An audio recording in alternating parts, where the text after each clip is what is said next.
السلام عليكم ورحمة الله.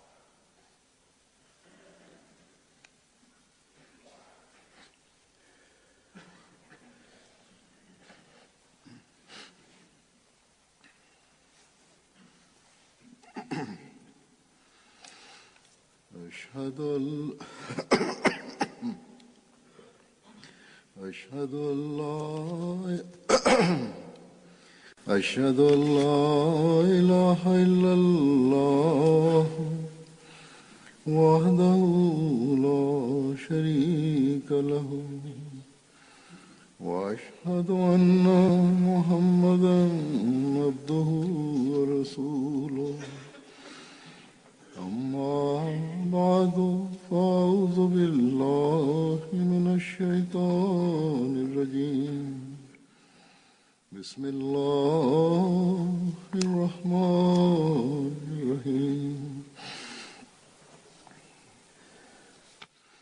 الحمد لله رب العالمين الرحمن الرحيم مالك يوم الدين إياك نعبد وإياك نستعين اهدنا الصراط المستقيم صراط الذين أنعمت عليهم غير المغضوب عليهم ولا الضالين.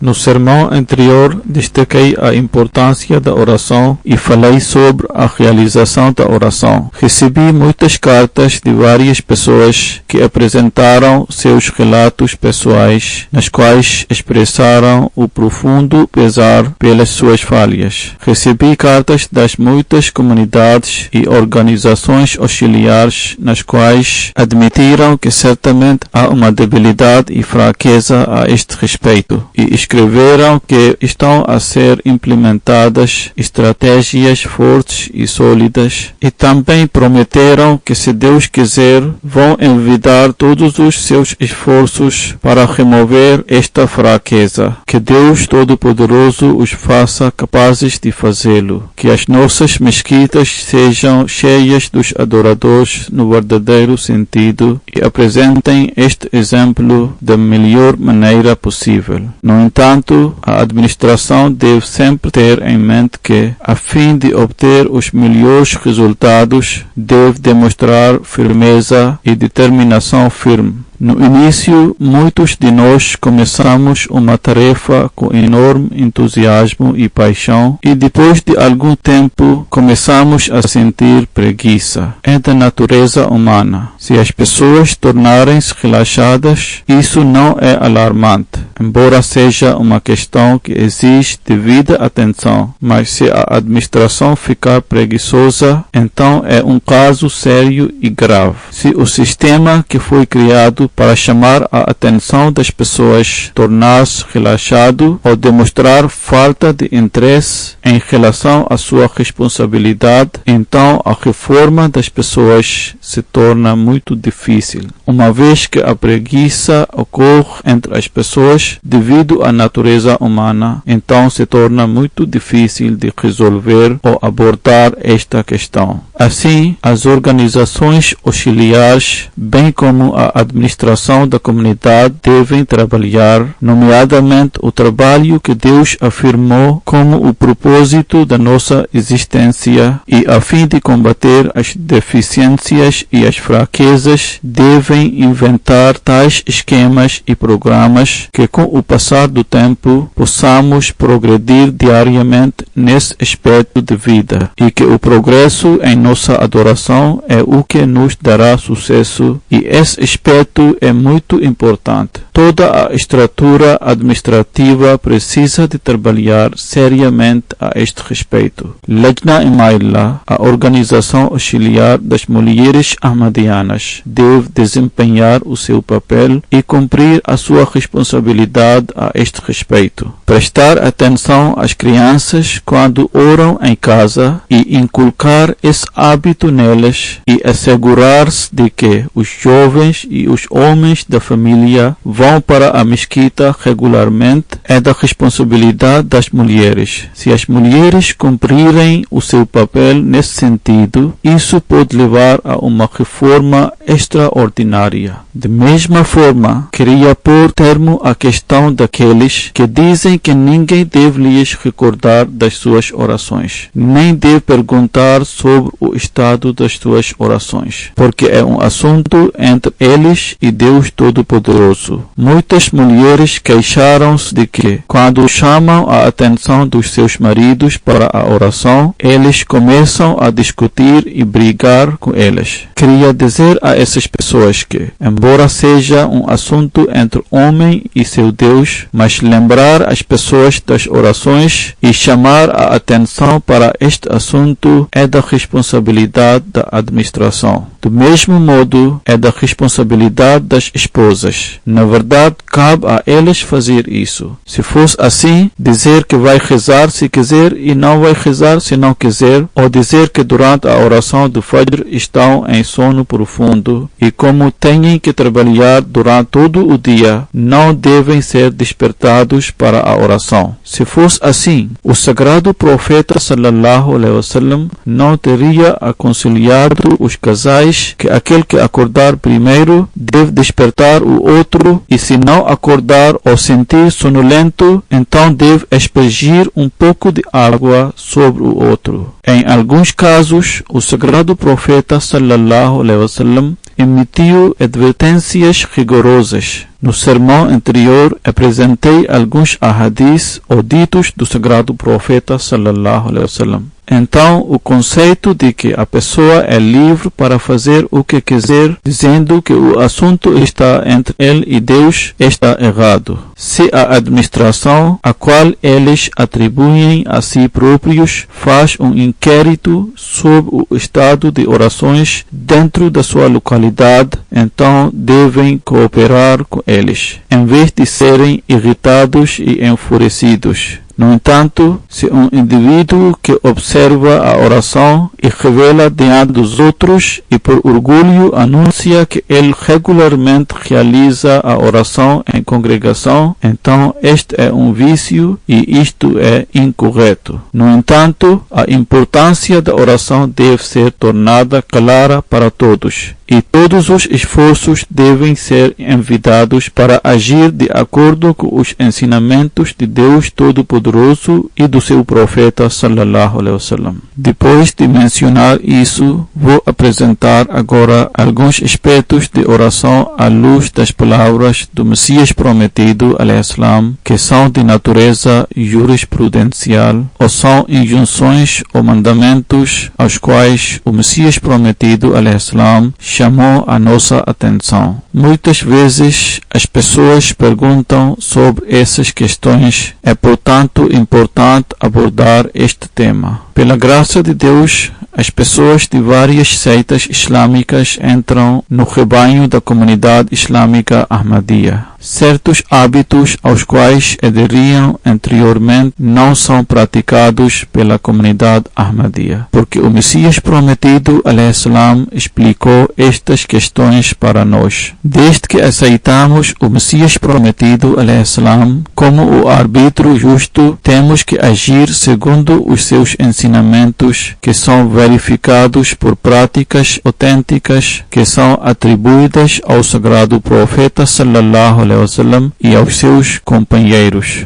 Entre estas questões, há uma questão de Rafa Yadain, que é levantar ambas as mãos até as orelhas cada vez que o takbir, Deus é o maior, é pronunciado, ou antes de cada movimento na oração. São essas pequenas questões que não só causaram grandes divisões e subdivisões entre os muçulmanos, mas foi esta a causa do conflito. Cada seita declarou outra como herético. Se alguém se junta numa oração funeral liderada por um imã de uma seita diferente, então os clérigos religiosos declaram que o casamento dessa pessoa já foi anulado e terminado.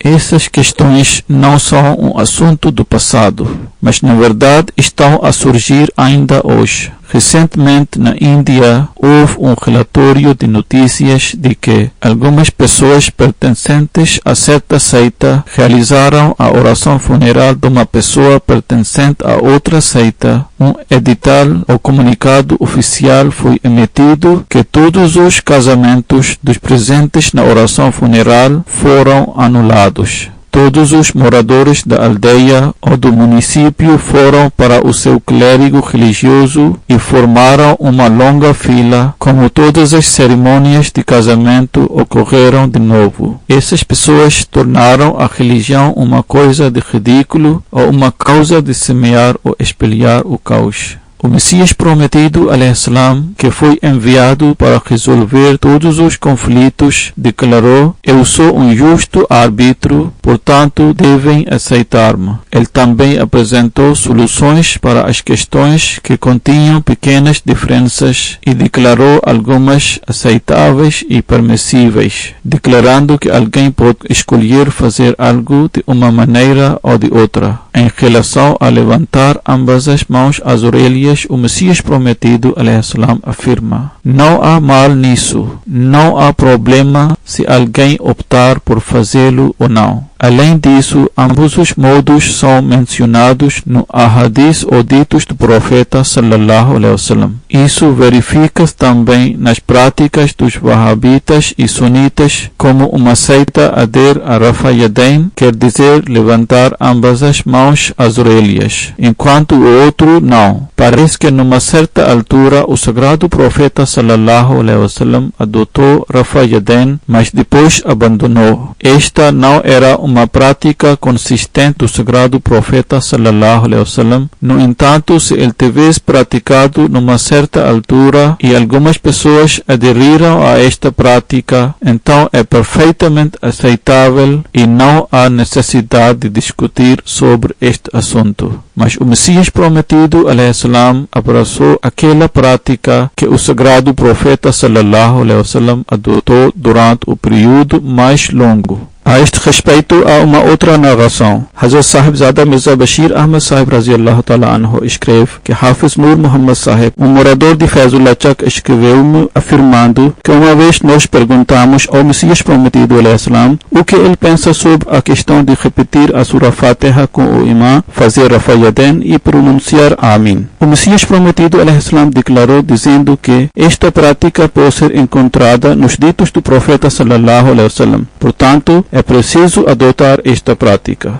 Sahibzada Mirza Bashir Ahmad Sahib Raziallahu Ta'ala Anhu diz a este respeito: digo-vos humildemente que no que diz respeito ao assunto sobre a recitação de Surah Fatiha com o imã, esta prática do Messias prometido, alaihissalam, é comprovada por várias outras fontes. Isto é recitar a Surah Fatiha com o imã durante a oração congregacional. No entanto, em relação a Rafa Yadain e recitar Amin de forma audível, não acredito que o Messias prometido, alaihissalam, teria afirmado desta maneira, porque se ele considerasse isto correto, certamente teria adotado essa prática. No entanto, não há nenhuma prova que possa indicar que o Messias prometido, alaihissalam, continuou esta prática ou ele frequentemente agiu sobre isso. Em vez disso, a prática do Messias prometido, alaihissalam, era exatamente oposta. Hazrat Mirza Bashir Ahmad Sahib Raziallahu Ta'ala Anhu continua a relatar que penso que quando Hafiz Sahib perguntou ao Messias prometido, alaihissalam, ele apenas abordou a primeira parte na sua resposta, uma vez que a pergunta tinha muitas partes, ou seja, a resposta do Messias prometido, alaihissalam, apenas abordou a recitação de Surah Fatiha com o imã. Deus sabe melhor. Há uma outra narração que atesta o facto de que a recitação da Surah Fatiha com o imã é permitida, mas nada mais. Sahibzada Mirza Bashir Ahmad Sahib Raziallahu Anhu escreve: Minha Abdullah Sanori Sahib diz-me que antes eu estava fortemente avesso a seguir qualquer escola de pensamento ou qualquer tradição particular e estritamente aderia a Rafa Yadain e Amin bil Jahr, isto é, recitar o Amin de forma audível. Mesmo depois de conhecer o Messias prometido, alaihissalam, continuei essa prática por muitos anos.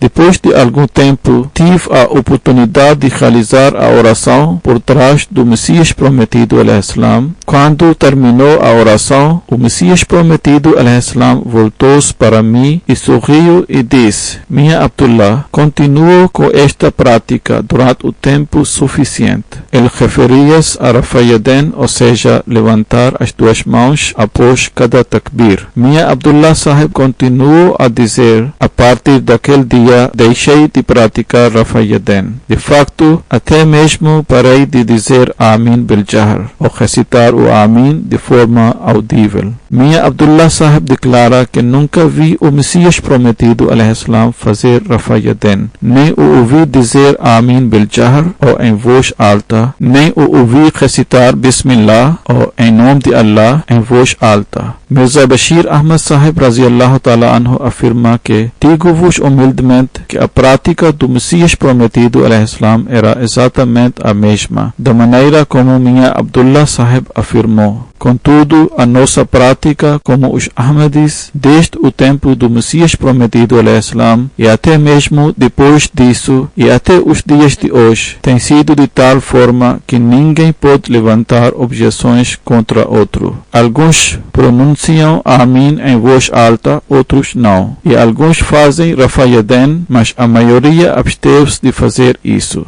Mas agora não é praticada de forma alguma, exceto por aqueles que se juntaram à comunidade recentemente e estão a acostumar-se à prática da comunidade e lentamente deixam de praticar Rafa Yadain. Ele continua a dizer: algumas pessoas recitam Bismillah bil Jahr, ou seja, em nome de Allah, em voz alta, mas a maioria não. O Messias prometido, alaihissalam, dizia que, na realidade, todas essas formas podem ser encontradas na prática do sagrado profeta sallallahu alaihi wasallam. Entretanto, as tradições às quais o sagrado profeta sallallahu alaihi wasallam aderiu em numerosas ocasiões é a forma correta, e essa era a prática do Huzur, quer dizer, a prática do Messias prometido, alaihissalam. Há uma outra pergunta que durante a oração no Qiyam, a posição vertical da oração, quando o homem dobra os braços, onde é que ele deve colocar as suas mãos? Sahibzada Mirza Bashir Ahmad Sahib escreve: em certa ocasião, Maulvi Sarwar Shah Sahib diz-me que uma vez Hazrat Khalifatul Masih al-Awwal, o primeiro califa do Messias prometido, recebeu uma carta, já que algumas pessoas dobram as suas mãos abaixo do umbigo,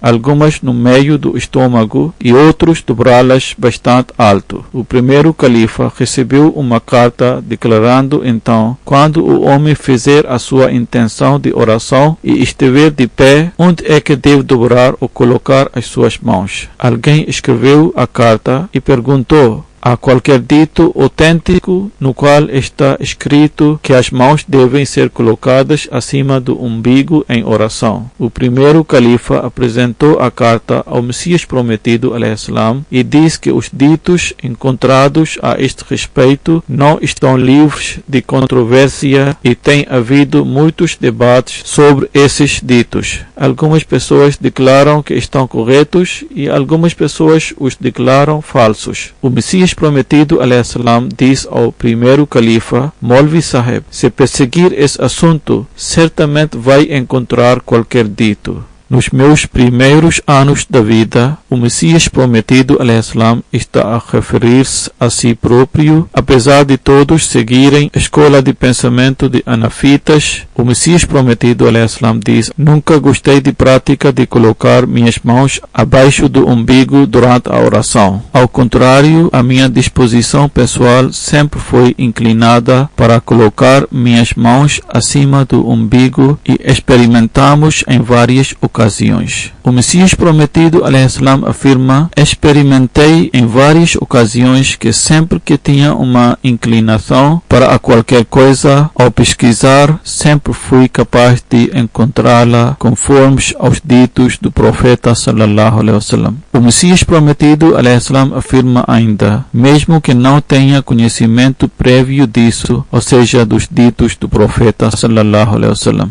Assim, o Messias prometido al-Islam diz ao Hazrat Khalifatul Masih al-Awwal: deve pesquisá-lo e certamente será capaz de encontrá-lo, porque eu geralmente observei que, se eu tiver uma tendência natural para uma prática particular, encontro os ditos do profeta em apoio disso. Maulvi Sarwar Shah Sahib Khilata, ao ouvir a ordem, Hazrat Khalifatul Masih al-Awwal radiyallahu ta'ala anhu saiu e ainda não tinha passado 30 minutos que ele voltou alegremente com um livro na mão e informou o Messias prometido al-Islam que ele tinha encontrado o dito. E de fato, o dito que ele tinha encontrado era aquele que está na autoridade de Hazrat Abu Bakr radiyallahu ta'ala anhu e de Hazrat Umar radiyallahu ta'ala anhu. E portanto, não pode ser contestado ou questionado, nem pode ser posto em discussão. O Califa afirmou ainda que isso era devido às bênçãos da orientação de Huzur, quer dizer, do Messias prometido al-Islam, que ele foi capaz de encontrar este dito do profeta sallallahu alaihi wasallam, que afirmou que dobrar os braços acima do umbigo foi praticado mais predominantemente pelo sagrado profeta sallallahu alaihi wasallam.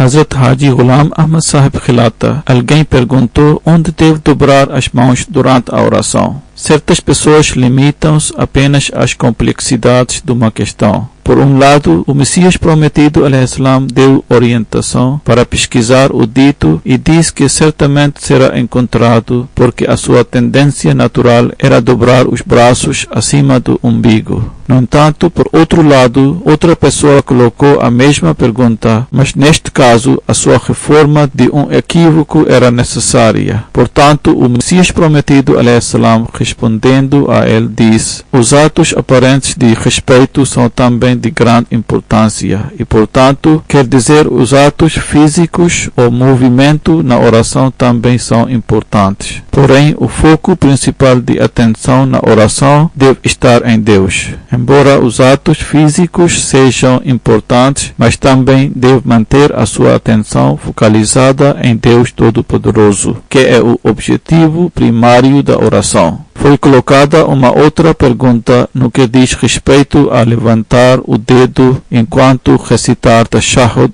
a declaração de fé. Uma pessoa perguntou por que é que o dedo indicador é levantado quando recitar a Tahiyyat, isto é, a súplica recitada numa posição sentada em oração. O Messias prometido al-Islam respondeu dizendo: na era pré-islâmica, as pessoas erguiam este dedo como um gesto para expressar palavrões. Por isso é referido como o dedo sababa, quer dizer dedo para abusar. Deus Todo-Poderoso reformou o povo da Arábia e removeu este hábito e, em vez disso, disse-lhes que levantassem este dedo a fim de proclamar a unicidade de Deus. E assim o dedo, já não mais conhecido como o dedo de expressar as palavras ofensivas, em vez disso é descrito como o dedo que declara a unicidade de Deus. O Messias prometido al-Islam afirmou ainda: da mesma forma, os árabes bebiam vinho 5 vezes no dia, mas em vez disso, Deus Todo-Poderoso prescreveu 5 orações ao longo do dia. Foi colocada uma outra pergunta em relação à recitação das súplicas do Sagrado Alcorão enquanto se curva e se prostra. Maulvi Abdul Qadir Sahib Ludhianvi perguntou: será que recitar as súplicas do Sagrado Alcorão é permissível enquanto se curva e se prostra? O Messias prometido alaihissalam respondeu: curvar-se e prostrar-se significam estados de extrema humildade e mansidão. Porém, a palavra de Deus requer grande dignidade e grandeza, e além disso, não é registrado em qualquer lugar nos ditos do profeta que o sagrado profeta sallallahu alaihi wasallam recitava as súplicas do Sagrado Alcorão ao curvar-se ou prostrar-se. Hazrat Sahibzada Mirza Bashir Ahmad Sahib Raziallahu Ta'ala Anhu afirma a este respeito que Mian Khairuddin Sahib Sikhwani mencionou a ele numa carta que o Messias prometido alaihissalam uma vez disse: devem orar amplamente na oração e as súplicas devem ser feitas na própria língua, mas as palavras que foram estabelecidas pela prática do sagrado profeta sallallahu alaihi wasallam devem ser lidas da mesma maneira. Por exemplo, recitar Subhana Rabbiyal Azim, Santo é o meu Senhor, o mais grande, enquanto se curva, e recitar Subhana Rabbiyal Ala, Santo é o meu Senhor, o Altíssimo, enquanto se prostra. E depois disso podem fazer súplicas na própria língua. As súplicas do Sagrado Alcorão não devem ser recitadas enquanto estiverem no estado de se curvar e de se prostrar, porque o Sagrado Alcorão é a palavra pura de Deus Todo-Poderoso e está cheio de grandeza, enquanto o estado de prostração reflete um estado de extrema humildade. Portanto, devem honorar o Sagrado Alcorão com o mais profundo respeito.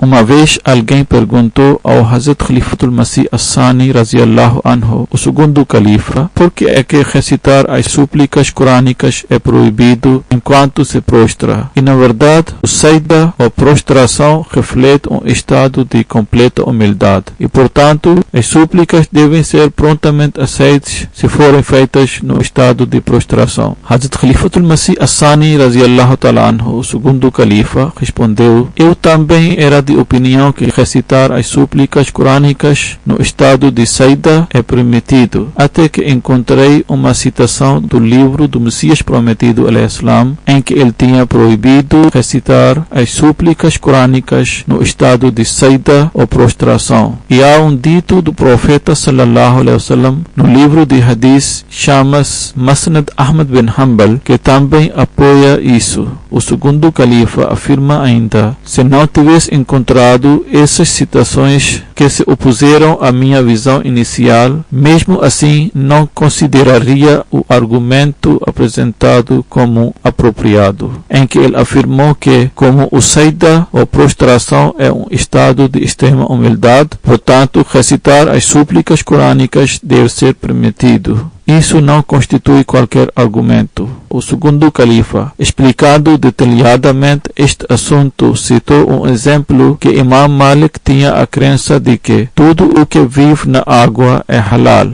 Uma vez alguém perguntou ao Imam Malik que o porco ou suíno também vive em água. Será que é permitido comer? Imam Malik respondeu que tudo o que vive na água é permitido, mas o suíno é proibido. No entanto, ele continuou a colocar esta pergunta, mas Imam Malik respondeu que só posso dizer que tudo o que vive na água é permitido. No entanto, o porco é proibido. O segundo califa afirma ainda: vou responder a esta pergunta da mesma forma. Sem dúvida, o sajda ou prostração reflete um estado de completa humildade, mas as súplicas corânicas não podem ser recitadas neste estado. A súplica humilha a pessoa, enquanto o Sagrado Alcorão eleva a pessoa e, portanto, é proibido recitar as súplicas corânicas enquanto estiverem no estado de sajda ou prostração. Uma vez que encontramos a prática que pode ser atribuída ao Sagrado Profeta sallallahu alaihi wasallam e ao Messias prometido alaihissalam, então não é permissível que estabeleçamos uma prática contrária a essa, mesmo que não possamos compreendê-la completamente.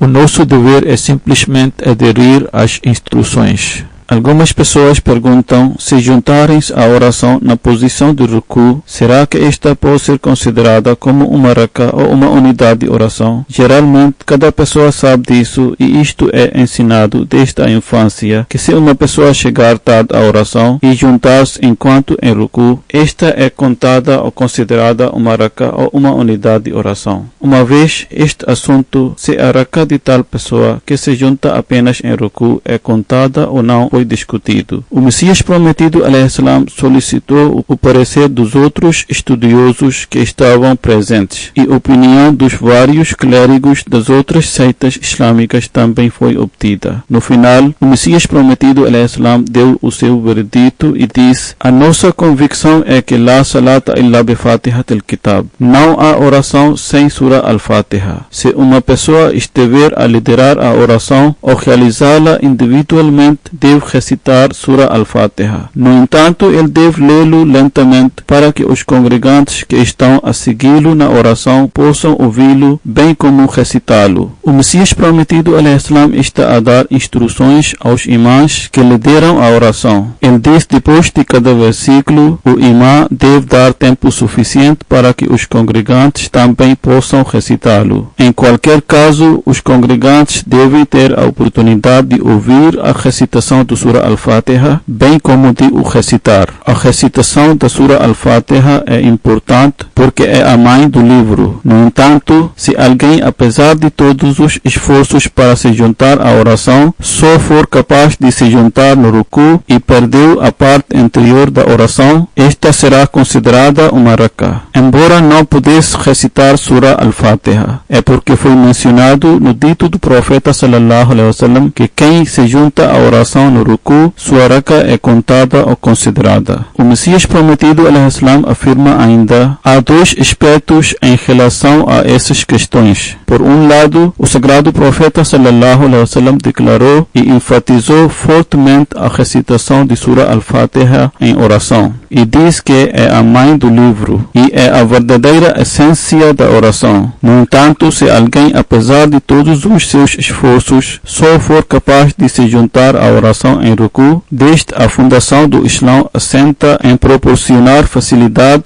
Portanto, o sagrado profeta sallallahu alaihi wasallam afirmou que esta será contada como uma raka. Não há qualquer menção ao Surah Al-Fatiha. De facto, em tal caso, a pessoa adere à isenção que foi permitida devido a chegar atrasado à oração. O Messias Prometido ﷺ afirma ainda: Deus Todo-Poderoso fez ou moldou o meu coração de tal forma que o meu coração treme diante de algo ilícito ou contrário à lei, e o meu coração afasta-se de cometer tal ato. É claro que se uma pessoa completa perfeitamente três componentes da oração, mas devido a algumas restrições fora do seu controle, só parcialmente completa o outro, então não há nenhum mal. Em tal caso, a pessoa deve cumprir com a isenção que foi permitida. No entanto, aquela pessoa que intencionalmente mostra indolência e junta-se à oração tarde, então a oração dessa pessoa torna-se invalidada. Além disso, no que diz respeito à repetição do Surah Al-Fatiha após o imã, Hazrat Mirza Bashir Ahmad radiyallahu ta'ala anhu escreve que Maulvi Sher Ali Sahib disse-me que o Messias Prometido ﷺ exortava os congregantes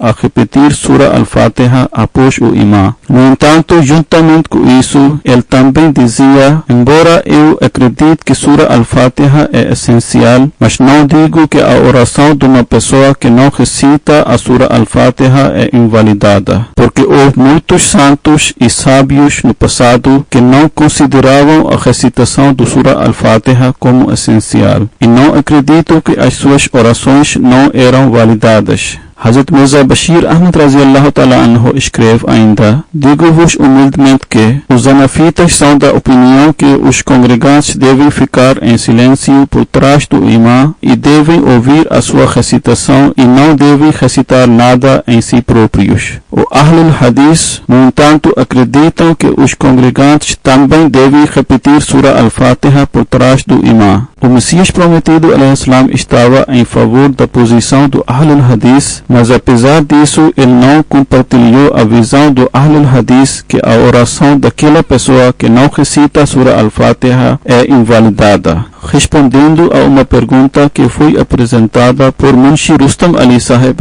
o Messias prometido alaihissalam escreveu: a oração do Muqtadi, quer dizer aquele que segue o imã, será validada mesmo que ele não repita Surah Al-Fatiha, porém é melhor recitá-lo. Se o imã for rápido na sua recitação, então devem lê-lo lentamente, mesmo que se possam repetir apenas 1 ou 2 versículos. Se o imã for rápido na sua recitação e os congregantes só podem ler 1 ou 2 versículos naquele tempo, então devem ler o que puderem, mas não de uma maneira que os impeça de ouvir a recitação do próprio imã. Se alguém não pode repeti-lo, então isso é algo que está fora do seu controle. De qualquer forma, a pessoa deve ouvir a recitação do imã e isso será suficiente, mas naturalmente não será a forma mais elevada de oração. Hazrat Mirza Bashir Ahmad Raziallahu Ta'ala Anhu escreve que Mia Khairuddin Sahib Sikhwani lhe disse numa carta: uma vez perguntei ao Messias prometido alaihissalam em relação à repetição do Surah Al-Fatiha após o imã. O Messias prometido alaihissalam respondeu: é melhor repetir Surah Al-Fatiha após o imã. Então perguntei: se alguém não puder repetir após o imã, a oração será validada? O Messias prometido alaihissalam respondeu: a oração será validada, mas é melhor repetir Surah Al-Fatiha após o imã. O Messias prometido alaihissalam afirma ainda: se a oração fosse considerada invalidada devido a não repetir Surah Al-Fatiha após o imã, então como é que todos os santos justos que pertenciam à escola anafitas alcançaram tais padrões de justiça? Muitos santos do passado não recitavam Surah Al-Fatiha e não estavam a favor de repeti-lo. O Messias prometido alaihissalam afirmou ainda: a oração pode ser realizada em ambas as formas, porém a diferença é que qual é a melhor forma. O mesmo é o caso de pronunciar Amin. É preferível pronunciá-lo em voz baixa em vez de dizer em voz alta. Pir Sirajul Haq Sahib relata que Hazrat Mauli Abdul Karim Sahib costumava dizer que uma pessoa que morava em Sialkot ou nos arredores dessa cidade, todos os dias dizíamos a ele para repetir Surah Al-Fatiha após o imã e apresentamos todos os argumentos possíveis para convencê-lo, mas ele não ouvia e realizava a oração conosco, mas sem repetir Surah Al-Fatiha após o imã. Uma vez ele foi visitar o Messias prometido alaihissalam em Qadian e surgiu a discussão sobre este assunto. O Messias prometido alaihissalam declarou que Surah Al-Fatiha deve ser repetida após o imã e não deu qualquer argumento do Sagrado Alcorão nem do dito do profeta a favor do seu argumento. No entanto, essa pessoa ao ouvir isso começou a ler Surah Al-Fatiha após o imã sem qualquer debate. Uma pessoa perguntou ao Messias prometido alaihissalam: será que a oração daquele que não recita Alhamdulillah ou Surah Al-Fatiha após o imã será validada? O Messias prometido alaihissalam respondeu: a questão não deve ser colocada assim, que a oração será validada ou não. Em vez disso, a pergunta deve ser desta forma: será que recitar Surah Al-Fatiha após o imã é necessário ou não? Eu digo que certamente deve ser recitada. Quanto à oração, é validada ou não, só Deus é que sabe. Aqueles que seguem a escola anafita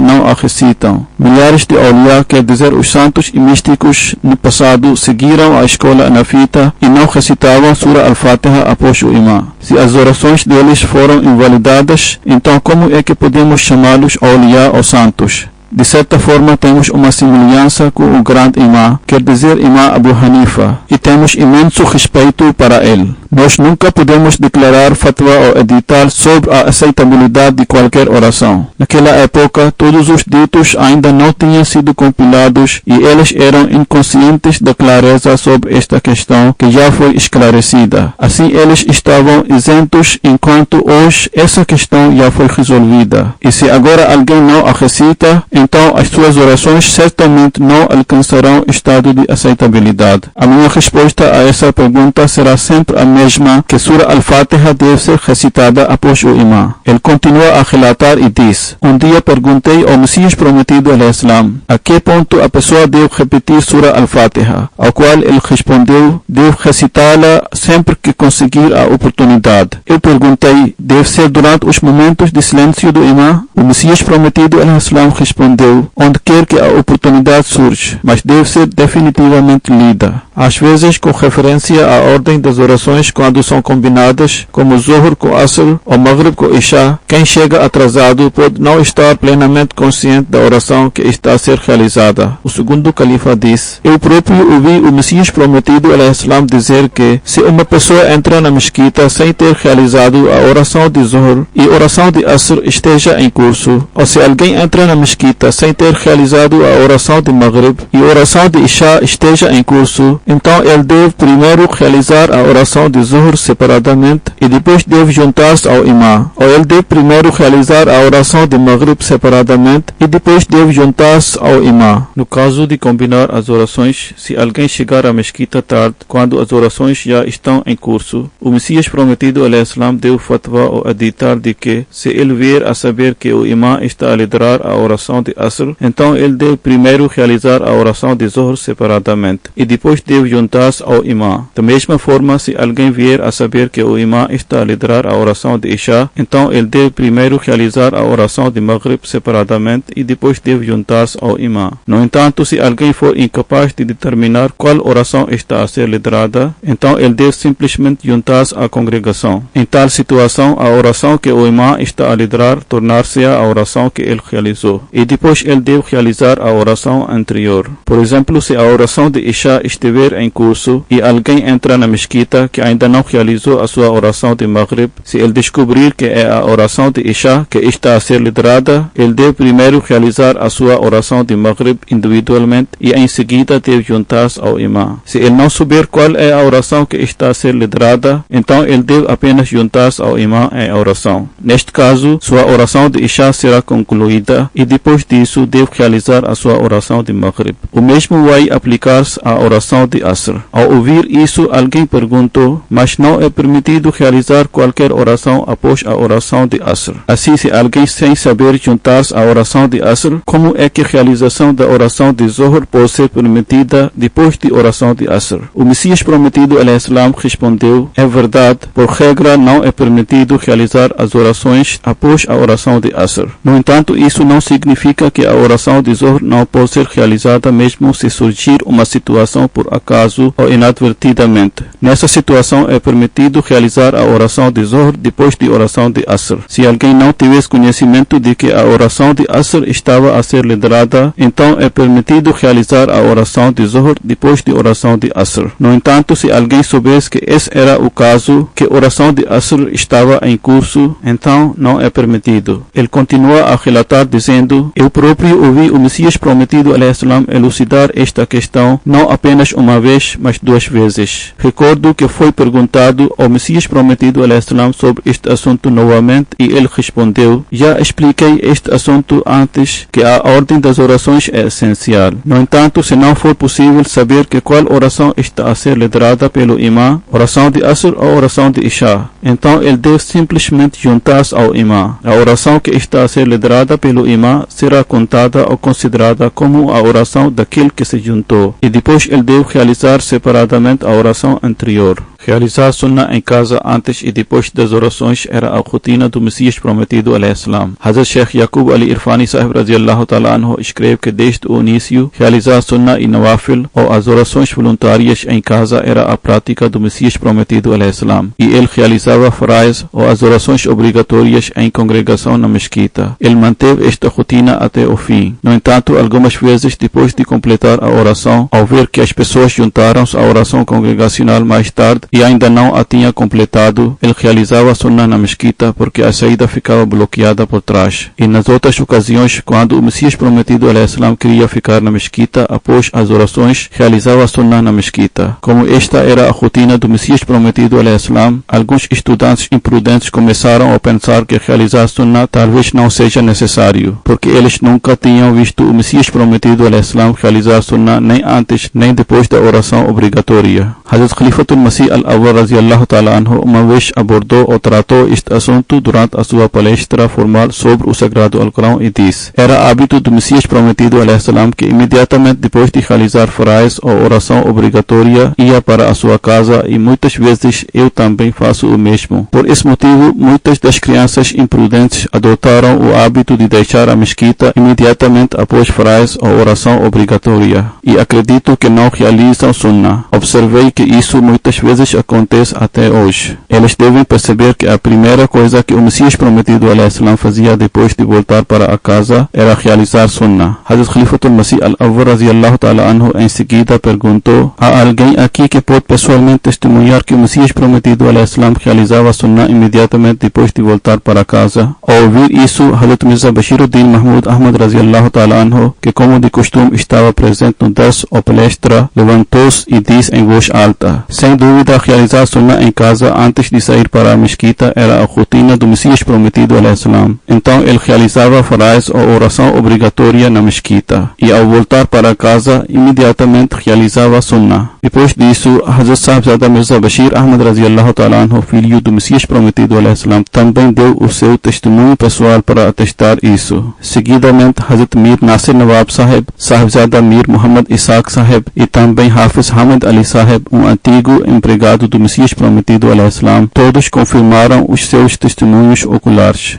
Alguém perguntou ao Messias Prometido alayhi salam se alguém pode assumir a liderança da oração como uma profissão. Em alguns lugares há maulvis ou clérigos que dirigem as orações só para ganhar dinheiro. O Messias Prometido alayhi salam disse: suspeito que a oração será validada por trás de alguém que adota o imamat como um posto ou emprego. Será publicamente conhecido que tal pessoa assumiu o imamat como um trabalho. Assim, na verdade, ele não vai para a mesquita 5 vezes por dia para dirigir a oração. Ao contrário, ele opera uma loja que ele abre nesses momentos, e a sua família e filhos contam com o sustento ganho com esta loja. Como resultado, as pessoas vão até o ponto de levar os seus casos para o tribunal para contestar nomeações e demissões deste cargo de imamat, quer dizer, cargo de liderar a oração. Para forçar o caso a seu favor, os maulvis ou clérigos apresentam recurso após recurso. Em suma, este não é o imamat, mas este é um modo proibido de ganhar dinheiro de maneira inadequada. Os casos são apresentados por aqueles que insistem em ser o imã de um determinado local, e em seguida surgem as disputas prolongadas, e isso continua ainda hoje. Continuando a discutir se é apropriado realizar as orações por trás de alguém que dirige as orações como uma profissão, o Messias Prometido alayhi salam diz: na minha opinião, não é apropriado realizar as orações por trás de alguém que faz isso para ganhar o sustento. Eles lideram as orações meramente com a intenção de ganhar o seu salário semanal e pão, e se não conseguirem atingir isso, deixarão este trabalho. Se a subsistência é ganha com intenções boas e piedosas, transforma-se uma forma de adoração. Quando o homem se conforma a seu trabalho resolutamente e determinadamente, ele não se sente perturbado ou sobrecarregado por causa disso, mas torna-se fácil para ele fazê-lo. No que diz respeito à realização das orações por trás daqueles que chamam o Messias Prometido alayhi salam mentiroso e descrente, o Messias Prometido alayhi salam diz: é absolutamente errado e proibido. Aqueles que me declaram fora do rebanho do Islão e chamam-me mentiroso são as pessoas perecidas e arruinadas. Portanto, ninguém da minha comunidade pode realizar as orações por trás desses pessoas. Aquele que é vivo pode realizar as suas orações atrás de alguém que está morto. Lembrem-se de que Deus Todo-Poderoso me informou que é completamente proibido realizar as orações por trás de alguém que me considera mentiroso e herético. Pelo contrário, o vosso imã deve ser entre vós. E isto já foi indicado no hadith ou dito de Bukhari, que afirma: o vosso imã será de entre vós. Então, por esta razão, não é apropriado realizar as orações atrás dos muçulmanos que não são da comunidade Ahmadiyya. Alguém perguntou ao Messias prometido, alaihissalam, por que é que realizar as orações é proibido por trás daqueles que não são seguidores do Messias prometido, alaihissalam. O Messias prometido, alaihissalam, diz: essas pessoas afastaram-se de taqwa, quer dizer de justiça e temor de Deus, e pensando mal, rejeitaram apressadamente esta comunidade estabelecida por Deus Todo-Poderoso e ignoraram os inúmeros sinais e ficaram desatentas às aflições enfrentadas pelo Islão. Deus afirma no sagrado Alcorão: Innama yatakabbalallahu minal muttaqin. Deus aceita as orações daqueles que são justos e piedosos. É por isso não é permitido realizar a oração por trás daqueles cujas orações nem sequer obtêm um estatuto de aceitação. 2 homens fizeram bet, quer dizer, prestaram o juramento de fidelidade. Um deles perguntou ao Messias prometido, alaihissalam, é permissível realizar as orações por trás de muçulmano não ahmadiano ou não? O Messias prometido, alaihissalam, diz: eles chamam-nos kafir, ou seja, descrentes. Se não somos descrentes, então a alegação de descrença volta contra eles. Aquele que chama um muçulmano descrente, ele próprio torna-se descrente. Portanto, é proibido realizar as orações por trás dessas pessoas. E em relação a tais pessoas que estão em silêncio, alguns dizem que há pessoas que não dizem nada contra o Messias prometido, alaihissalam. O Messias prometido, alaihissalam, diz: aqueles que são silenciosos ainda são contados entre eles, e não é permitido realizar as orações atrás deles, porque eles guardam rancor e oposição dentro dos seus corações contra nós, e por isso eles não se juntam a nós, embora não falem abertamente contra nós, mas eles rejeitaram-nos nos seus corações. É por esta razão não é permitido realizar as orações atrás deles. Falando sobre a sua comunidade no que diz respeito ao assunto de não realizar as orações por trás dos muçulmanos que não são da comunidade Ahmadiyya, o Messias prometido, alaihissalam, diz: sejam pacientes e não realizem as orações por trás dos não ahmadianos. Isto é melhor e a forma mais piedosa, e nisso reside o vosso apoio divino e a vitória final, e também nisso reside o progresso da comunidade. Olhem, mesmo no mundo, aqueles que estão descontentes e irritados com os outros não falam aos seus adversários ou inimigos, e o vosso desagrado é por causa de Deus Todo-Poderoso. Se permanecerem interligados e associados com eles, Deus não mais olhará para vós com o seu favor especial que ele faz no presente. Uma comunidade piedosa progride e avança só quando se separa. Que Deus Todo-Poderoso nos permita tornarmos-nos sinceros membros desta comunidade conforme desejado pelo Messias prometido, alaihissalam.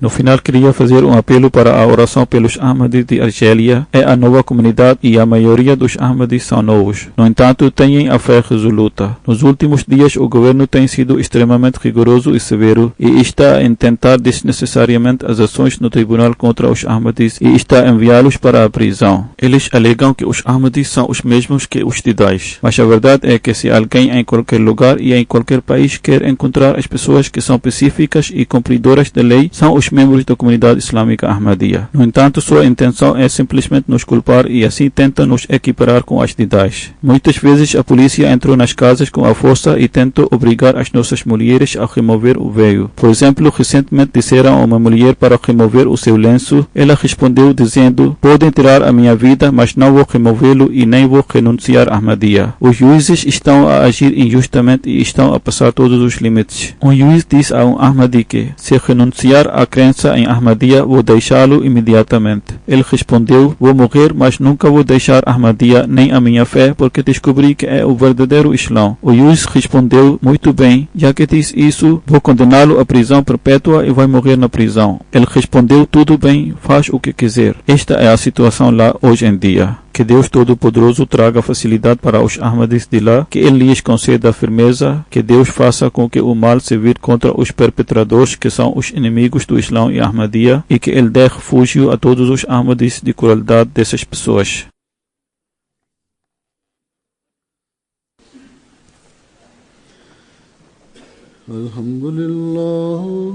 Alhamdulillah, nahmaduhu wa nasta'inuhu ونستغفره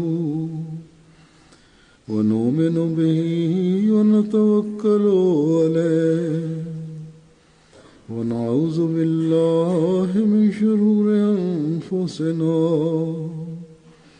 ومن سيئات أعمالنا من يهده الله فلا مضل له ومن يضلل فلا هادي له ونشهد أن لا إله إلا الله ونشهد أن محمدا عبده ورسوله عباد الله رحمكم الله إن الله يأمر بالعدل والإحسان وإيتاء ذي القربى وينهى عن الفحشاء والمنكر والبغي يعظكم لعلكم تذكرون اذكروا الله يذكركم وادعوه يستجب لكم ولذكر الله أكبر